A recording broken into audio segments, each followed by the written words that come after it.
Sekarang kita masuk di materi bab 8 mengenai lembaga keuangan. Yang pertama yang akan kita bahas mengenai otoritas jasa keuangan. Nah, apa sih otoritas jasa keuangan itu? Otoritas jasa keuangan di sini dia melakukan pengaturan, pengawasan, pemeriksaan dan penyelidikan terhadap seluruh kegiatan dalam sektor jasa keuangan.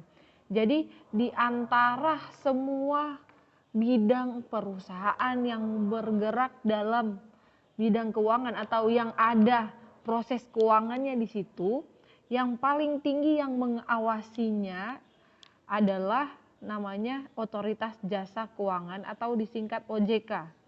Lembaga negara yang dibentuk berdasarkan Undang-Undang Nomor 21 Tahun 2011. Jadi OJK ini bukan hanya orang-orang yang menganggap dirinya itu pakar dalam keuangan, tetapi ini dibentuk, badan ini dibentuk berdasarkan undang-undang untuk kebutuhan pengawasan dan pengaturan pemeriksaan dan penyelidikan terhadap seluruh kegiatan dalam sektor jasa keuangan.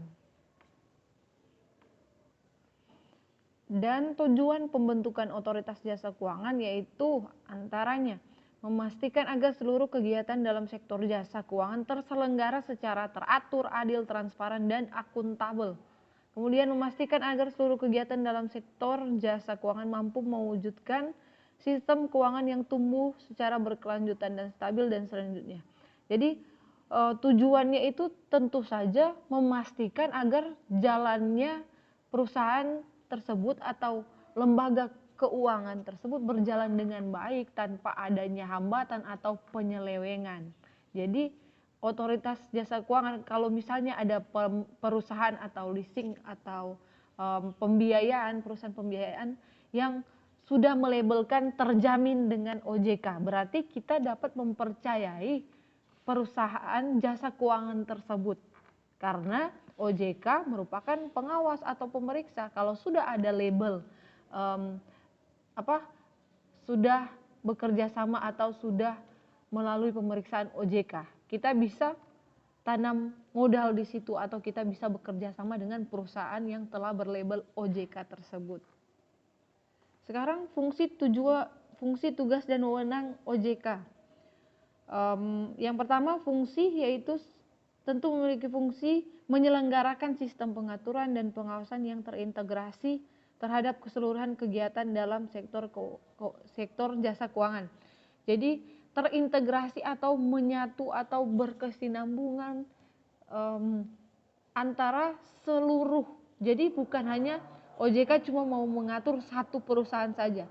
Pengaturan di perusahaan satu yang A lain, yang B yang lain, tetapi terintegrasi menjadi satu. Jadi tidak ada yang dibeda-bedakan. Kalau memang ada penyelewengan ya langsung ditindaki, tidak ada pilih-pilih perusahaan apa yang dorang kasih kelonggaran atau tidak. Jadi semua sama. Tugasnya mengatur, mengawasi semua perbankan, pasar modal, pembiayaan. Jadi mereka mempunyai tugas yang sesuai dengan pengertian dari OJK tersebut. Nah, wewenang dari OJK bisa dibaca contohnya dalam melakukan tugas dan wewenang menetapkan perundang-undangan dalam sektor jasa. Jadi ada syarat-syarat misalnya untuk membuat satu lembaga atau perusahaan jasa keuangan, OJK yang mengatur atau berwenang menetapkan undang-undang juga di situ. Kemudian untuk kelembagaan nanti bisa dibaca karena ini pembahasannya panjang jika kita membahas seluruh mengenai susunan dewan atau pimpinan dari OJK juga. Kemudian kita masuk di lembaga jasa keuangan perbankan. Apa sih perbankan itu atau bank itu apa? Yang di sini ada kutipan. Menurut Profesor J.M. Perrin Stuart, bank adalah suatu badan usaha yang bertujuan untuk memberi kredit, baik dengan uang sendiri maupun uang yang dipinjam dari orang lain, dan mengedarkan alat penukar berupa uang kertas atau giral. Yang di sini kalau secara torang kan secara orang awam langsung lihat, oh bank itu tempat simpan uang untuk menabung. Orang-orang berpikir dari situ saja. Tetapi ada orang yang memang tidak mengetahui bagaimana sih bank itu memperoleh keuntungan. Ya otomatis bank memperoleh keuntungan dari proses simpan pinjam juga. Makanya di sini memberi kredit, seperti misalnya juga kredit rumah. Jadi misalnya dari kredit rumah itu dari developer atau penjual menjual ke bank secara tunai. Nah di sini ada orang-orang yang berpikir kalau kredit rumah, dorang mau kredit itu di yang menjual rumah, padahal yang jual rumah itu jual ke bank, nanti yang customer atau pembeli mereka akan melakukan pengangsuran atau pembayaran angsuran ke bank. Jadi yang penjual telah menerima uang secara tunai lunas untuk rumah itu, tetapi yang mendapatkan keuntungan dari bunga yang dibayar oleh pembeli ya bank, karena yang telah mengambil alih rumah tersebut adalah bank. Sama contohnya dengan kita membeli motor atau mobil secara kredit. Orang-orang berpikir mereka melunasi atau membayar angsurannya ke dealer. Padahal yang menangani itu leasing. Jadi leasing ini atau finance itu adalah contoh lembaga jasa keuangan di bidang pembiayaan. Jadi yang mau bilang BFI, FIF itu pembiayaan, jenis lembaga keuangan pembiayaan. Nah di situ, jadi kalau misalnya dealer menjual motor dibeli dulu oleh leasing, jadi dealer tidak akan ada kredit. Dealer itu menjual ke leasing, memakai jasa leasing atau finance, kemudian yang pembeli itu membayar angsuran ke finance, bukan ke dealer. Nah, kita masuk ke fungsi bank. Fungsi bank berdasarkan undang-undang. Jadi nggak cuma orang menyimpulkan sendiri fungsi bank. Penghimpun dana masyarakat, penyalur dana ke masyarakat, pemberi layanan bagi masyarakat. Jenis bank yang pertama adalah bank sentral. Bank sentral adalah sebuah badan keuangan yang umumnya dimiliki oleh pemerintah, bertanggung jawab mengatur kestabilan badan-badan keuangan, serta menjamin agar kegiatan badan-badan keuangan tersebut dapat menciptakan tingkat kegiatan ekonomi yang tinggi dan stabil. Bank sentral menurut Samuelson memiliki sejumlah tujuan yang mengenai menjalankan kebijakan moneter sesuai dengan tujuan ekonomi makro. Kalau makro itu tujuan ekonomi yang berskala besar, seperti mencapai pertumbuhan ekonomi yang tinggi dan berkesinambungan, penggunaan tenaga kerja yang tinggi, atau dalam hal ini mengurangi tingkat pengangguran, kemudian stabilitas harga, suku bunga. Jadi yang makro ini yang berlaku universal atau luas. Stabilitas harga berarti mencakup seluruh Indonesia misalnya. Stabilitas pasar keuangan. Kemudian mengenai bank umum.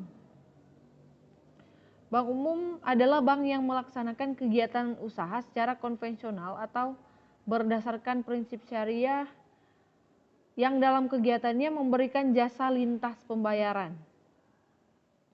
Tetapi juga fungsinya sama, menghimpun dana masyarakat dari masyarakat dalam bentuk simpanan. Kemudian memberikan kredit, menerbitkan surat pengakuan utang, membeli, menjual atau meminjam hal-hal risiko seperti sendiri ataupun kepentingan serta asas perintah nasabah. Surat-surat wesel, nanti Ngoni mau pelajari mengenai surat-surat wesel ini atau tapi khusus akuntansi ya, kalau perkantoran mungkin tidak. Jadi surat-surat wesel ini adalah surat mengenai perjanjian tertulis tentang uang, entah uang yang harus dibayar maupun uang yang harus didapatkan atau ditagih. Jadi itu adalah jasa-jasa atau fungsi-fungsi yang diberikan oleh bank umum. Kemudian kita ke bank syariah. Bank syariah adalah bank yang menjalankan kegiatan usahanya berdasarkan prinsip syariah, yaitu hukum Islam dalam kegiatan perbankan berdasarkan fatwa yang dikeluarkan oleh lembaga yang memiliki kewenangan dalam penetapan fatwa di bidang syariah. Ada dua jenis bank, yaitu bank umum dan bank pembiayaan. Sama juga, tetapi ada ini kegiatan usaha bank umum syariah meliputi hal-hal berikut. Jadi lebih tetap sama operasionalnya, tetapi dia berdasarkan fatwa yang dikeluarkan oleh lembaga yang memiliki kewenangan. Ada pembedanya dengan bank yang umum atau yang tidak berbasis syariah.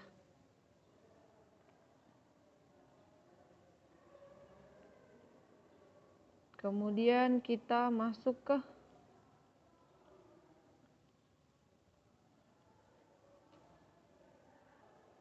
sekarang kita akan membahas mengenai Bank Perkreditan Rakyat atau BPR.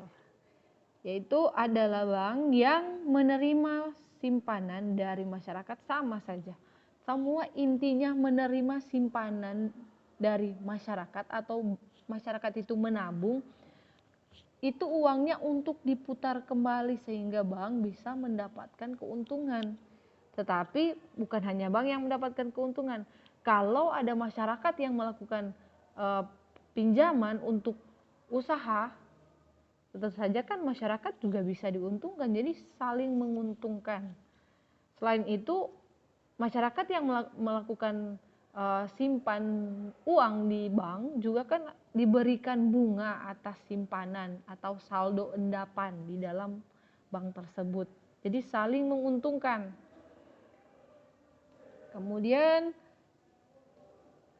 ada beberapa fungsi Bank Perkreditan Rakyat, yaitu menghimpun dana, sama juga memberikan kredit, menyediakan pembiayaan, dan penempatan dana. Jadi menyediakan pembiayaan, misalnya pembiayaan atas barang. Misalnya orang suka mau beli suatu barang tetapi belum mampu membelinya secara tunai. Jadi kita bisa menggunakan jasa bank untuk membeli barang tersebut secara kredit. Bank yang membayar ke penjual secara tunai, kita yang membayar ke bank secara kredit atau mengangsur. Itu yang jasa-jasa atau fungsi yang dilakukan oleh Bank Perkreditan Rakyat atau bank-bank lain, sama juga. Hanya pembedanya adalah fungsi, misalnya kalau bank Perkreditan Rakyat ya untuk fungsi utamanya pelayanan kepada masyarakat, seperti itu.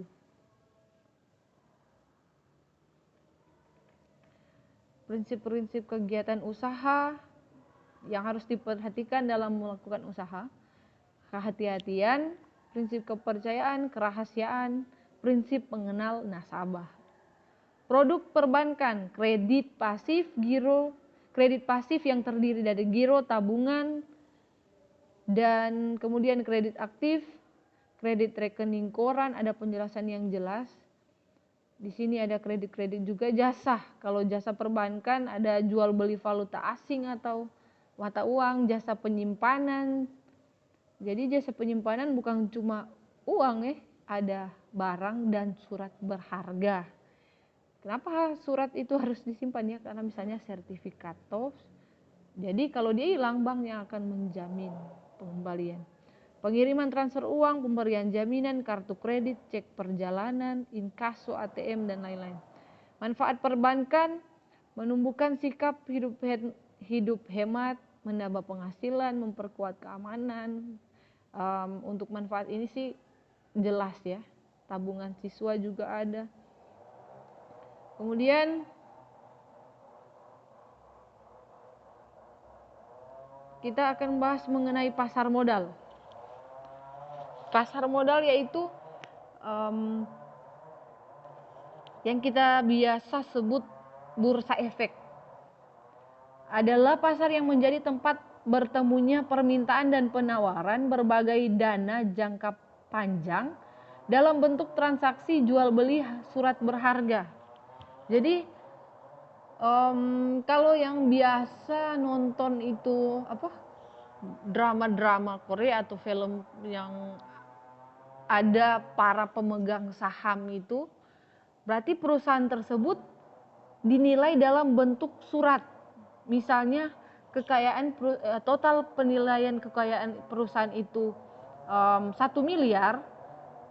1 miliar diterbitkan dalam bentuk 1000 lembar saham. Jadi per 1 lembar itu berarti 1 juta toh, 1 juta. Jadi kalau misalnya dari 5 orang salah satu pegang 500 lembar saham, berarti yang lain pegang misalnya 200, 100, 50, bahkan ada yang pegang hanya atau bukan pegang, membeli hanya senilai 20 lembar, berarti yang memiliki 500 lembar saham dia yang menguasai atau memegang perusahaan tersebut yang paling besar. Jadi kontribusinya atau pengaruhnya terhadap perusahaan itu sangat besar. Nah, di situ perusahaan tersebut boleh diperjualbelikan. Nah, kan di situ siapa yang memegang saham, misalnya yang tadi yang pegang 500 lembar saham, misalnya perusahaan itu untung 100 juta, berarti 50% dari keuntungan tersebut dia dapat yang memegang 500 lembar saham. Karena kan 1 miliar setengahnya kan 500 lembar saham 500 juta. Jadi dia mendapatkan keuntungan 50% dari laba yang diperoleh perusahaan tersebut. Nah, kertas itu yang senilai 1 lembar 1 juta bisa diperjualbelikan di bursa efek. Ini adalah perbedaan pasar modal dan pasar uang. Tingkat bunga, pihak yang berperan, jangka waktu. Peranan pasar modal sebagai berikut. Sarana menambah modal bagi pengusaha. Jadi orang kalau ada yang sudah terjun di bursa efek atau dia bermain misalnya saham ataupun uang, dia kan bisa cuma santai-santai diam di rumah, scroll handphone ataupun laptop tanpa bekerja keluar sana sini. Dia kalau pintar membaca suasana atau keadaan ekonomi di satu perusahaan atau di satu negara, kalau misalnya satu perusahaan, dia main pasar modal, berarti pasar modal yang saham. Tapi kalau dia pintar membaca keadaan ekonomi di suatu negara, dia bisa membaca perubahan naik turunnya nilai mata uang di satu negara, dia cocok main di valuta asing. Jadi tinggal dia target misalnya main di aplikasi yang binomo itu yang valuta asing, dia tinggal main handphone. Kalau dia kena yang dia taksir, itu pasti dia dapat keuntungan hanya dengan tinggal di rumah. Semua tentang skill.